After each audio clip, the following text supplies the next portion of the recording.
What is up, fellow YouTubers? So, excuse me.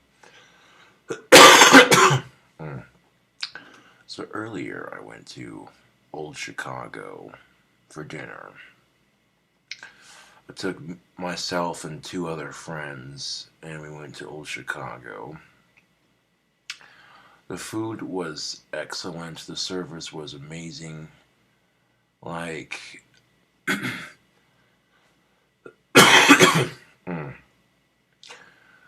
we have an Old Chicago here in Casper, and well, if I had more money on my gift cards, you already know I'd be going again. But me and like two other friends went there, and we hung out and ate dinner and relaxed. And the waitress was super friendly, and she was on top of her shit. So hell yeah. So if you're ever in the Casper area and you want to check out Old Chicago, I would highly recommend. They have these mac and cheese deep fried things that are just so flipping good, you don't even know.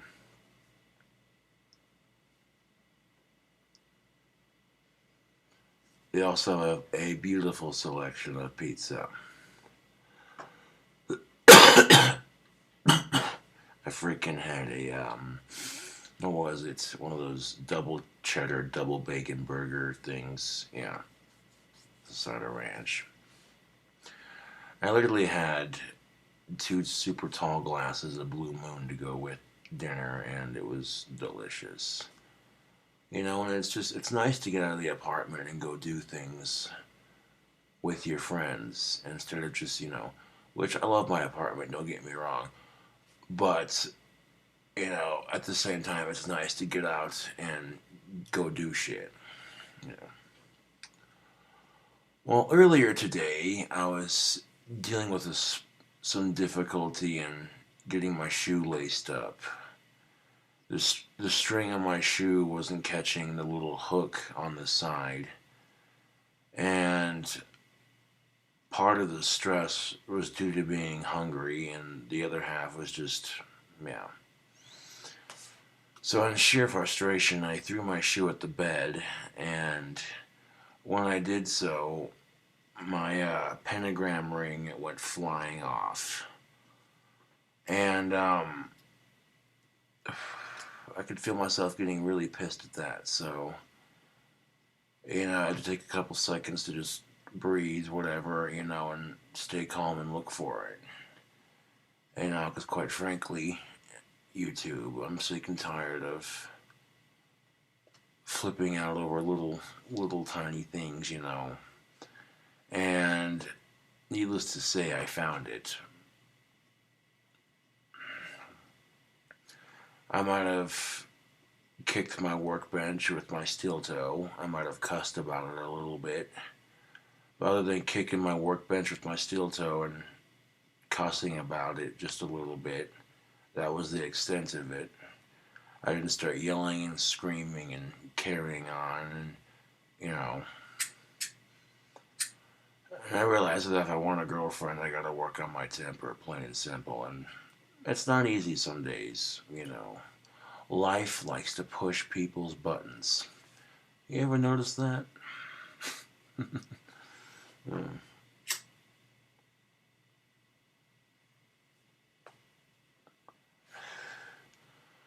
No, to quote my ex-girlfriend Summer, if life were easy, it would be a slut. uh.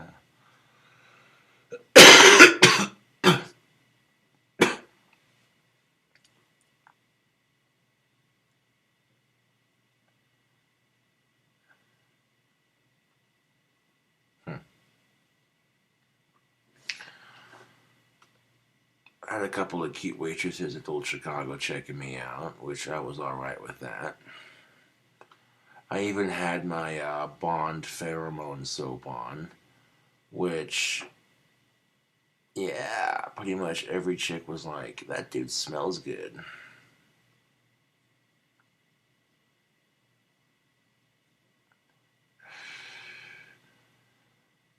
Speaking of which, I ordered some more, and they threw in another bar of soap for $5 extra.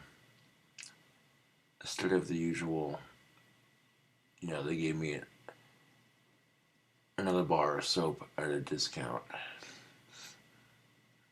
Not too bad.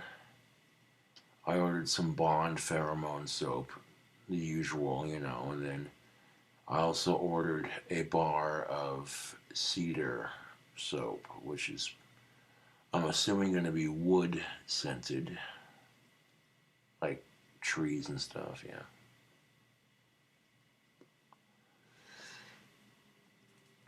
And I've had such positive results with the Bond pheromone soap that I don't mind trying out another scent. Like pretty much every chick I walk by when wearing said Bond pheromone soap from tacticalsoap.com says, that goth dude smells sexy. And that's no bullshit.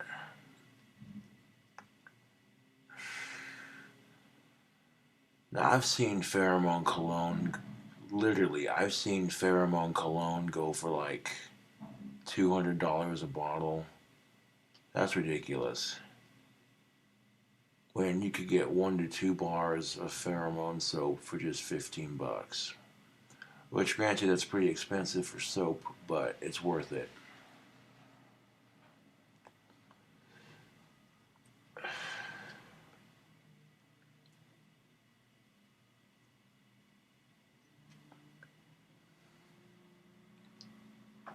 Also did some laundry yesterday.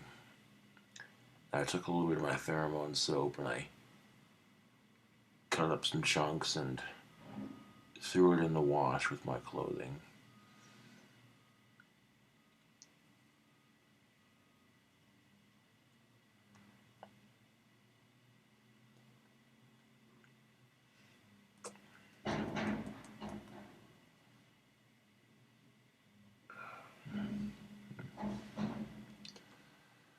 Now, it's not easy, YouTube, but I've been trying to work on my temper. It's just, even before New Year's Eve, it's just something I've been trying to do. For wand supplies, I needed some orange spray paint and some black spray paint, because I'm just about out of the handle paint. And I also needed another book of sandpaper. So, right after I went to Old Chicago with my friends, we went to Walmart. They were getting something, so I ran in there real quick to get some spray paint and some sandpaper, so that way I'll have what I need.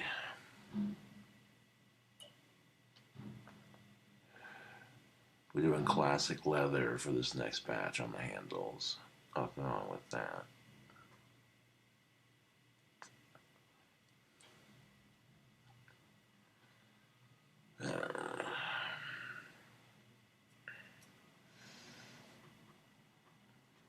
So the fire opal I ordered came in, but yeah, it's in a display case about yay big and about yay tall. Wasn't quite what I was expecting, but there you go. Paid $20 for a fire opal. That's the size of a grain of rice. That's an expensive rock, man.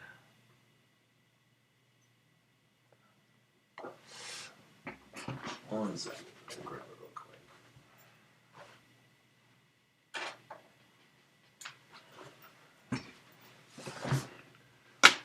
Take a look at that.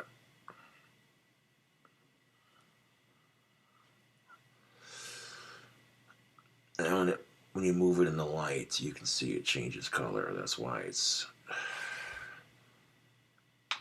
so sought after. I could return it, but I'll count it as a loss and maybe as a learning tool next time I go to order fire opal off of Etsy. They have like pendants and stuff for like $75. that I could probably use to make into a badass scepter. But that would mean, of course, I'd have to charge a lot more for the scepter when I make it. If I'm putting a fire opal in the bottom of the handle and a quartz crystal in the top, you know what I'm saying. It's not exactly a cheap process, mind you. And this is why I like making the handheld wands that I make. They don't require a whole lot to make, and they're fairly cheap to make. The most expensive part about the wand business would be shipping them, which conveniently I can use the United States Post Office to ship my wands. And there's 2 of them here in town, so whichever happens to be most convenient for the moment, you know.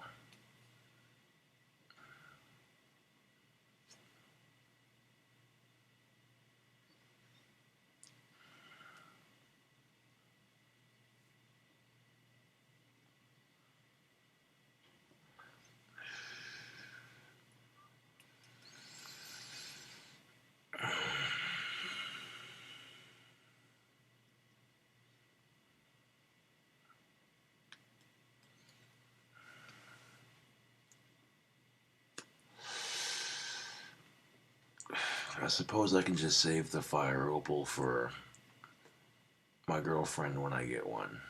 You know, make her a fire opal ring. 'Cause that's about all that's good for. You couldn't put this in a wand. It'd be too tiny, and shipping it would be a nightmare because you'd be worried about it coming out. And yeah,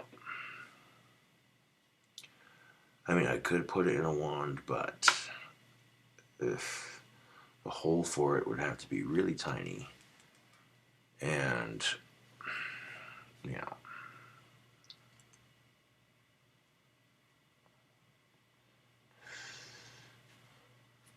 I'd have to charge $34 for the fire opal handheld wand if I made one.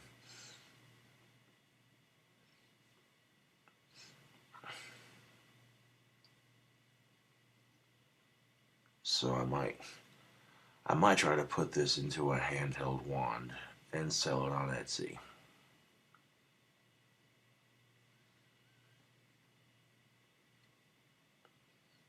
I mean, I do have drill bits that are small enough for something like this, but yeah.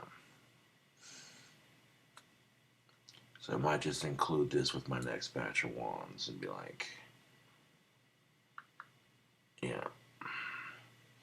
Considering I paid $20 for this fire opal, charging $34 for it seems a bit more reasonable. And anyone who has anything to say about it can forget about it, because fire opal is expensive.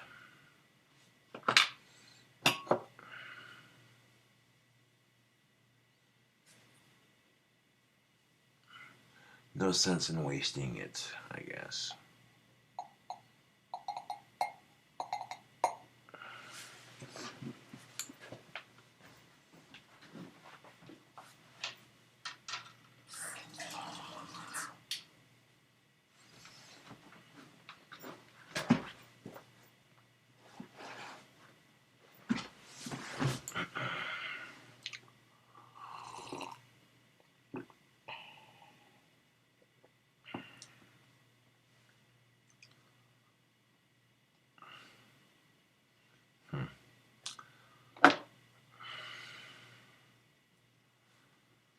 Or I could put it in the handle of a wand.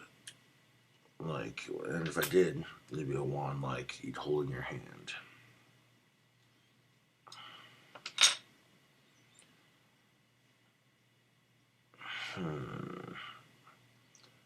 Although I'm probably not going to do that just because I'm thinking about it, I'm looking at it, and I'm like, yeah, I don't know about that.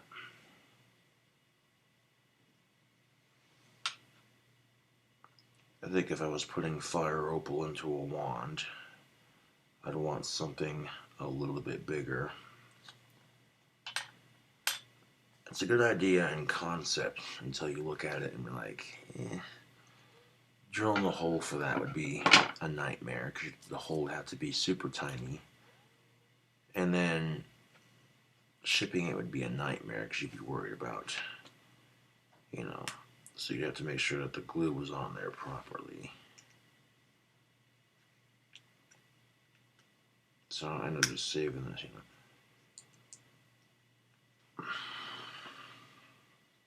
for, there we go.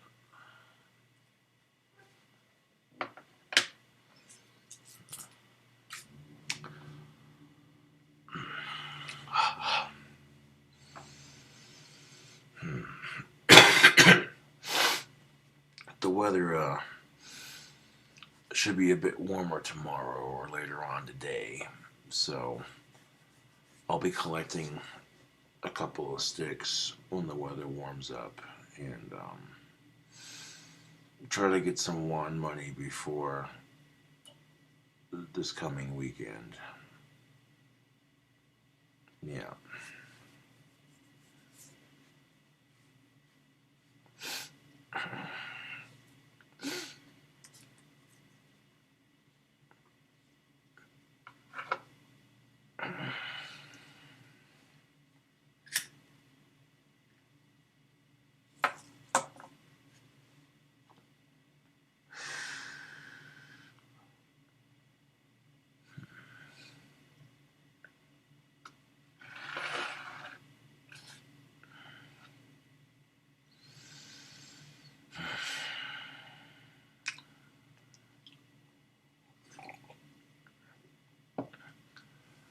When it comes to the dating scene, I don't want to hear any excuses.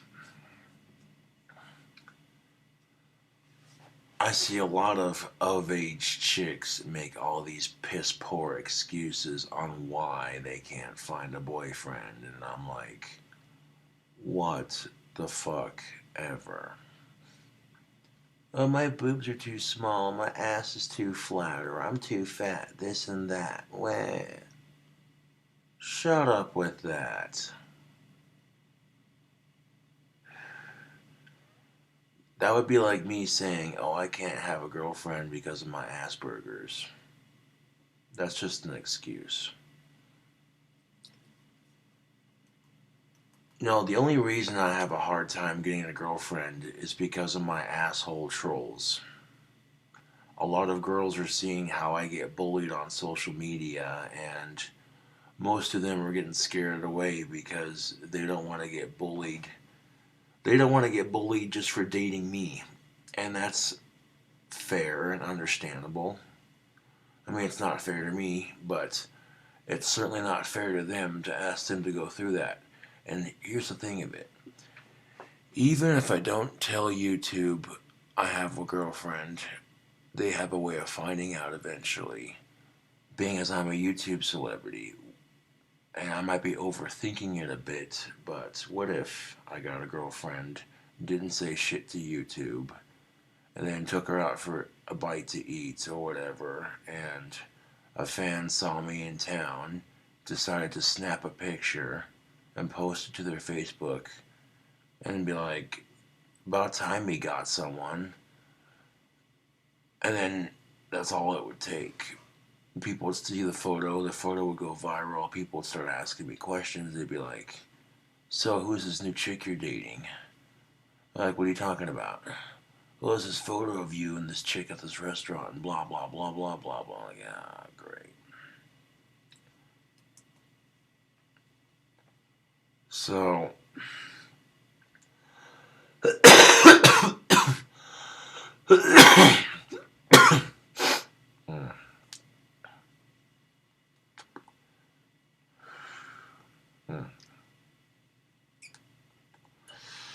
I'll save that for later.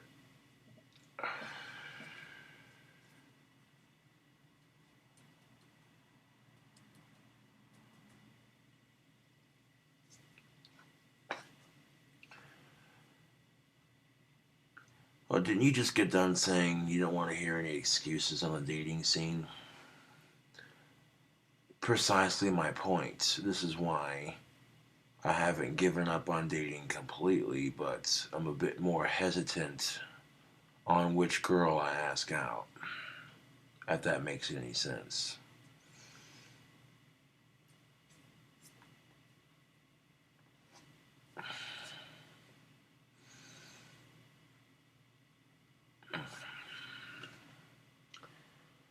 Even though girls might get scared away from dating me because of my trolls, something to keep in mind outside of the people who harass and bully me on YouTube is I have a lot of people who watch my videos and they're like major fans. Like, I'll have strangers here in town be like, hey, you're that one dude on YouTube, you know. That being said, my fans would worship the ground you walk on. They would treat you like a queen because you're dating me, whereas I'd treat you like a goddess, a step above, you know what I'm saying.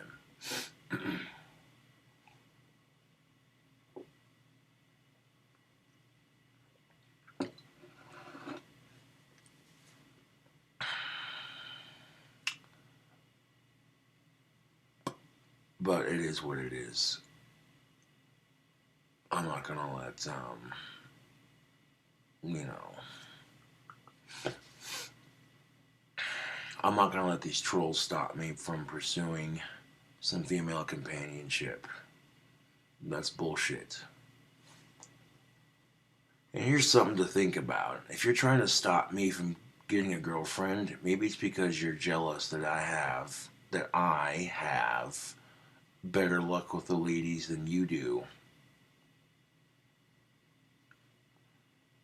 And you might say to yourself, no, I just fucking hate your guts. Well, that's cute. Nice to see I control your life so much. Because here's the thing about YouTube, in all honesty. If my biggest hater had a girl they were sweet on and they were trying to ask out, would I stop it? And the answer is no, I would not. I'm just saying, like, unless, of course, she was underage, then I'd be saying something about it. I'd be like, hey, motherfucker, that's nasty. But that's just my point, is even if it was my biggest hater and they had a more successful YouTube, a more successful Etsy, I wouldn't care because it's none of my business. They've worked hard for their success, so what gives me the right to come along and try to ruin it? And I suppose that just makes me a bigger person than most of my haters.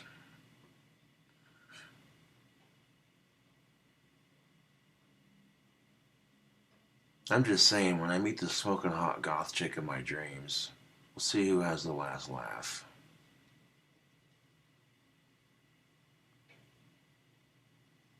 I mean, she doesn't have to be goth, but I'm just saying, you know, time has a funny way of working things out, and it's only a matter of time. Yeah. And personally, I'm just trying to have YouTube. Personally, I'm just trying to have the right attitude about the whole situation. You know, I don't complain about it as much as I used to. In fact, I don't even complain about it at all. Like, I used to complain about being single all the fucking time. And I got tired of complaining about it because I'm just reminding myself of why I'm sad. And then it got to the point where I'm like, okay, yes, I like getting pussy as much as the next heterosexual male, but I refuse to let that control my life. And I'm like, dude, I'm not going to be upset about not getting laid because that's stupid. Like, I refuse. You know what I'm saying? And that's when I realized, I'm like, well, that's exactly the problem with our society. People act like their dick's gonna fall off if they don't get laid. And I'm like, mm, it's not gonna fall off. You're just being melodramatic. And I can't sit here and say I'm sick and tired of this stereotype that all men want is sex and then turn around and be depressed because I'm not getting any. That would make me a fucking hypocrite. So, you know, I refuse to let it upset me, quite frankly, for being brutally honest.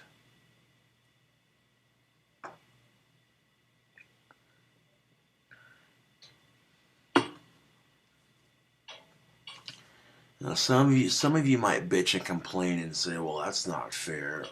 Women are allowed to be depressed when they haven't had sex in a while." Well, that's because for women it's different. You know what I'm saying? And I hate to be like that, but it's the fucking truth.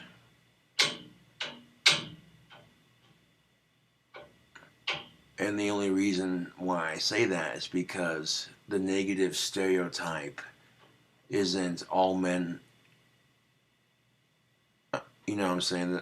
The all men stereotype, like that stereotype doesn't exist for women. The stereotype isn't all women want is, you know what I'm saying? And you can sit there and say, "Well, that's kind of bullshit," but I'm like, that's life, dude.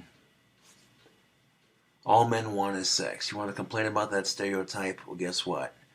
If a chick fucks one dude, she gets called a slut. So you want to talk to me about how unfair life really is?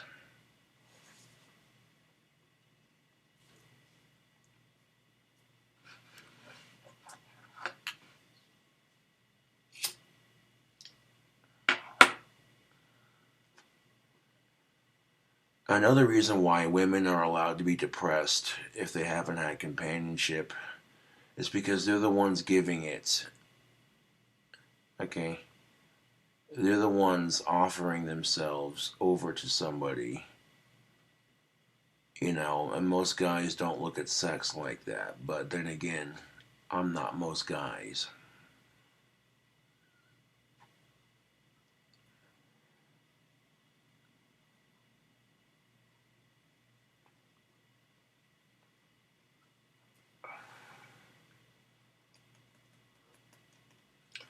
A lot of women think they have to have a pound of makeup on, show a little bit of cleavage, and wear some perfume. And it's like, no, you don't. You're overthinking it.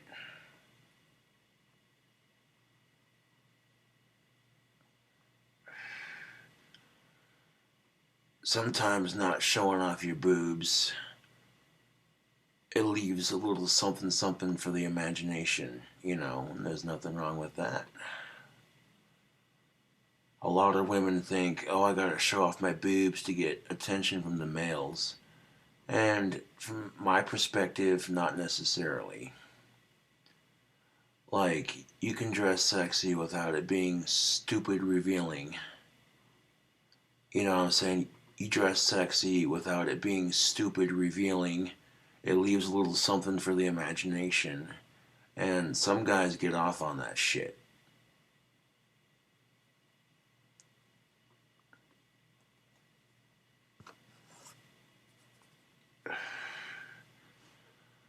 It's the same reaction when chicks are staring at a dude's ass. Legitly, it's no different than when a chick stares at a dude's ass. And she's picturing what it would look like.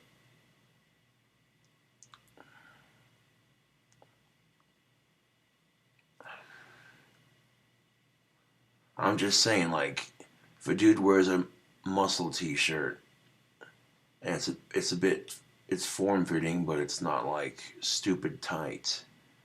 It leaves a little something for the chicks to imagine, you know? So it's the same concept.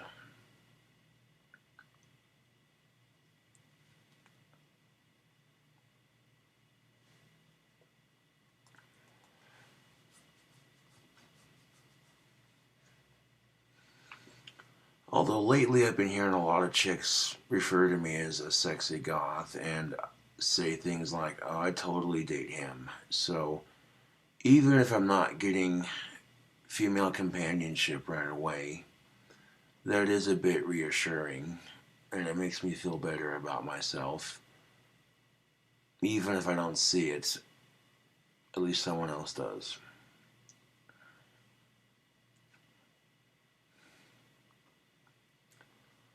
Like, I try to have confidence in myself, but that's the problem with our society. If you have too much confidence, people say you have an ego and, oh, you're just narcissistic. You don't have enough confidence, and freaking people say you're shy and reserved. And sometimes it just feels like in society you can't win. You try your hardest and it's still not good enough.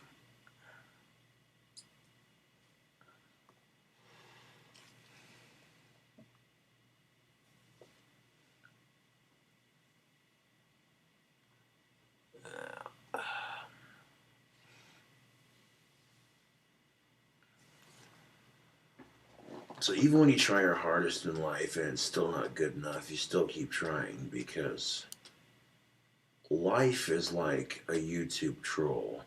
If you let the shit get to you, you're gonna have a miserable life. And that's just the cold hard truth of it. Life doesn't care who you are. Life will just kick you in the balls and then say, well, did that feel good? Too bad.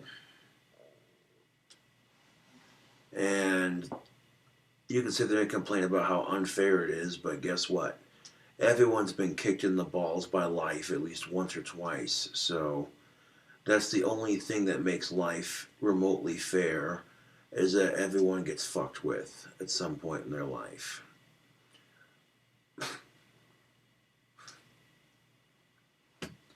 I'm just saying, like, that's the only thing that makes life fair. And here's the best part of it. Let's say you marry your high school sweetheart, and you two have an awesome relationship, and you produce 5 amazing kids. But now you got a house, and both you and your wife are working 2 jobs apiece to make ends meet. You'd think that these people would get a tax return. And from their jobs, they do get a tax return. But 95 to 98% of their money goes back to the government. And it's like, okay, why is it that married couples get screwed over on tax day? I mean, Jesus Christ, the 2 biggest things couples fight about are sex and money. And it's no wonder couples are getting divorced when the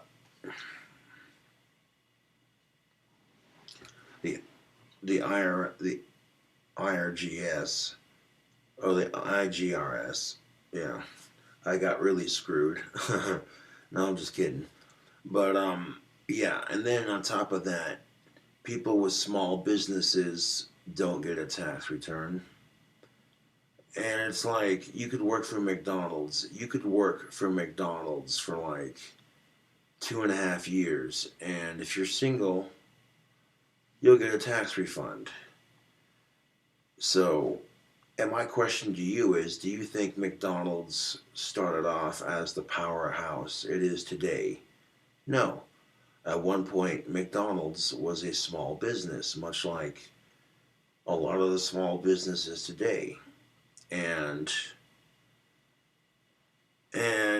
if you don't want to end up owing money because, you're working off the grid, you're working for yourself, then you end up having to write off these things called business expenses. Things like, for me, that would be like Mod Podge, Gorilla Glue, leather, copper, quartz crystals, that sort of thing. Sandpaper, spray paint. And they deduct from what you. Because originally I was going to end up owing like $568. But after doing taxes and some business deductions, I only owe like a little over $128. But still, you know. And that's the thing of it, is the people in charge of these things do not care. They're living the golden life. You know what I'm saying? They don't understand what it's like, you know. And I'm just saying, like, in reference to that couple, for that hypothetical, you'd think they need it more than some single person. Groceries are freaking expensive. And not only are groceries expensive, but prescription drugs, doctor visits, insurance, you know, clothing. Life is expensive. There's nothing you can do about it, you know, except make the best of it. And I think to myself, you know, wouldn't the married couple benefit from that more than somebody who's single and doesn't have kids? I'm just saying, like, why can't married couples, why do they even charge married couples extra money just to be married? Like, isn't marriage hard enough as it is? Like, Jesus fucking Christ. It's like you're getting screwed two ways when you get married, by your wife and by the government. Yay! Uh, it's like if I want to get fucked on my taxes, at least give me a cigarette and a steak dinner. uh, I don't know.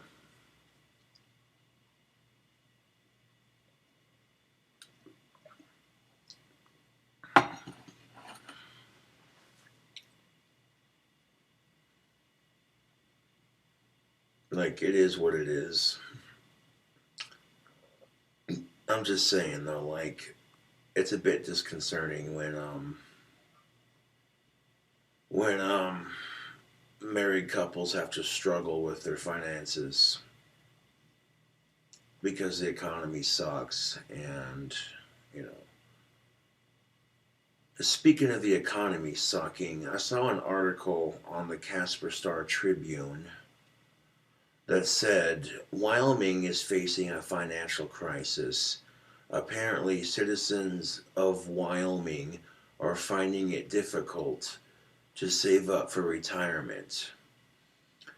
And I'm over here like, well, if we legalize pot for this state, not only would senior citizens have access to medical cannabis, but it would also make a shit ton of money for the state.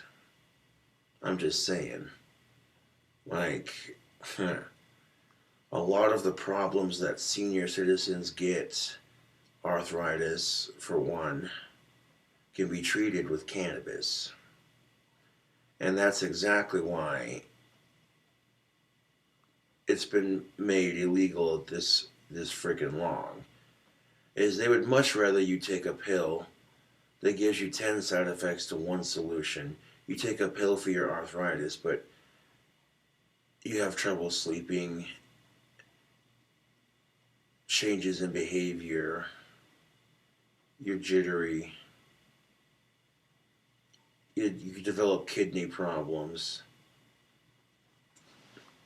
and you're sitting there going, wait a minute, you take this pill for your arthritis, but you're getting, you know, and people know the side effects of weed. You get hungry, you get a little happy, you get sleepy, and you get cotton mouth, so you get thirsty. You know what I'm saying? You're hungry, happy, sleepy, and thirsty, and slight paranoia. And the only reason people get paranoid about it when they're smoking is because it's illegal. I guarantee you, if pot were legal, you know, and that's just it. You know, if you're too stoned to drive, then don't fucking drive. Order a pizza and chill the fuck out. You know what I'm saying?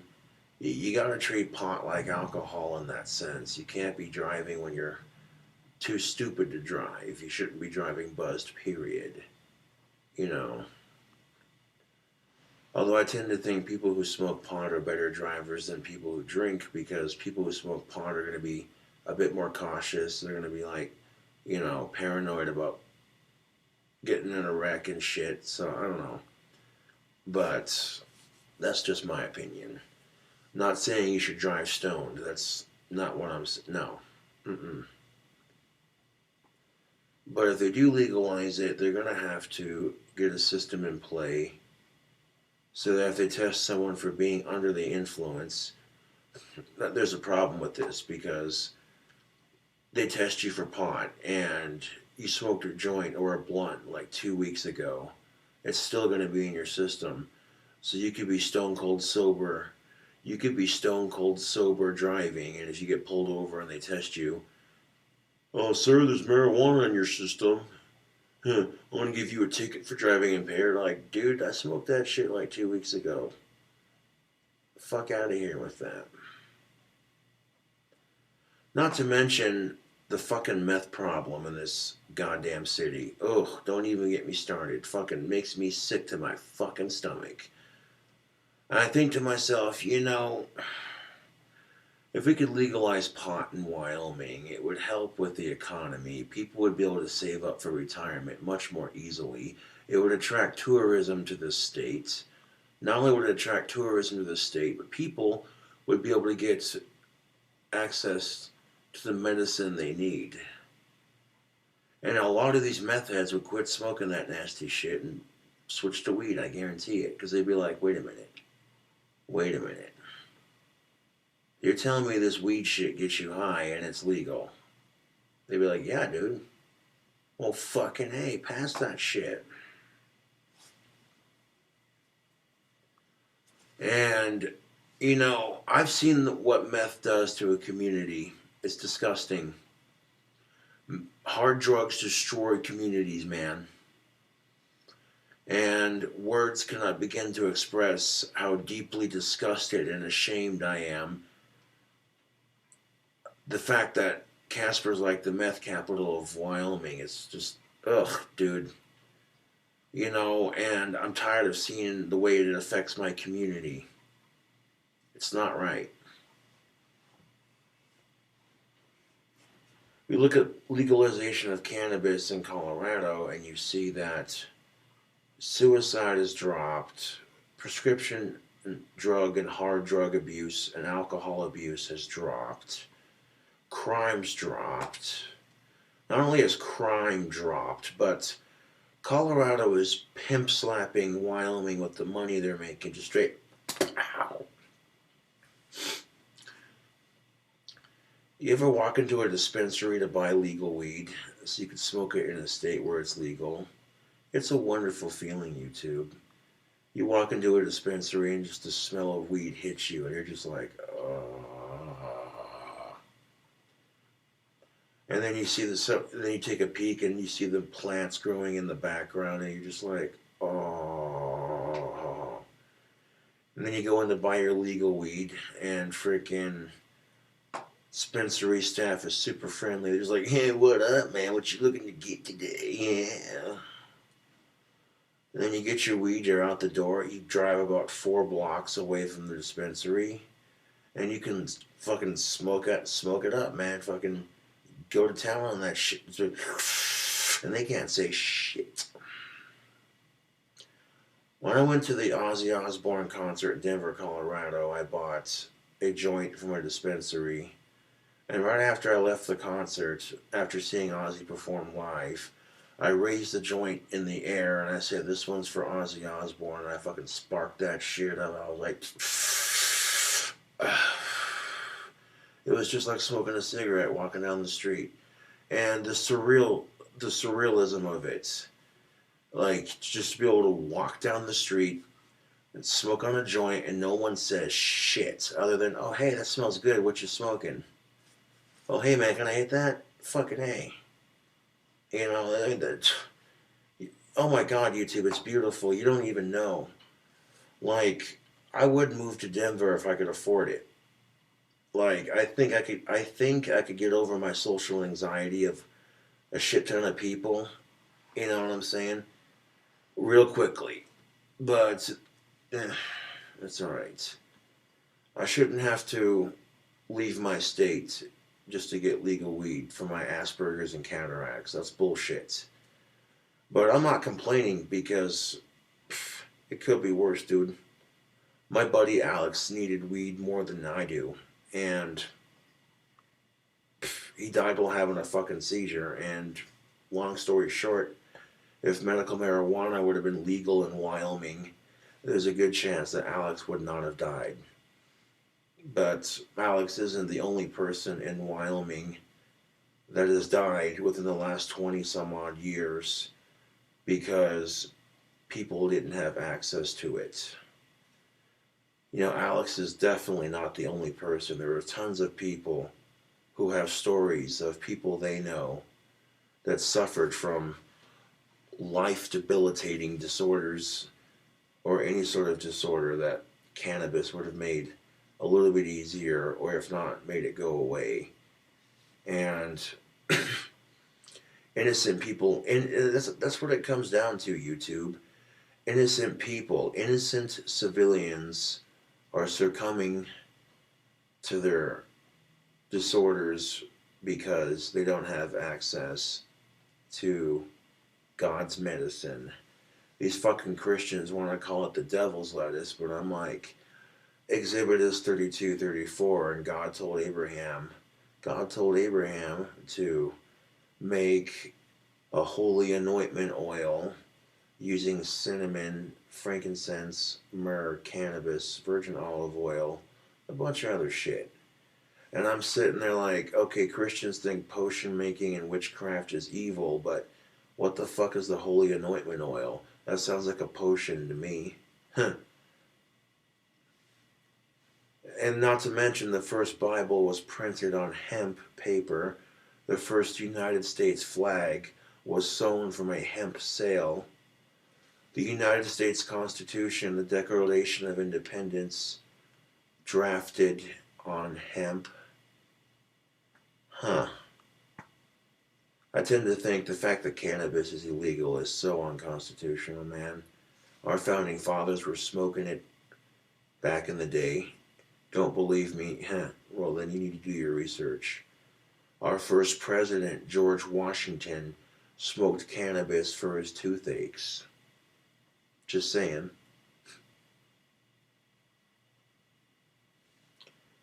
In fact, Benjamin Franklin came back from Europe with these cannabis and hemp seeds, and he basically told the colonies, hey man, we want to start growing this and this is how you grow it. You know, cannabis, hemp, cotton, and tobacco were like the first four crops to establish an economy in American history. And,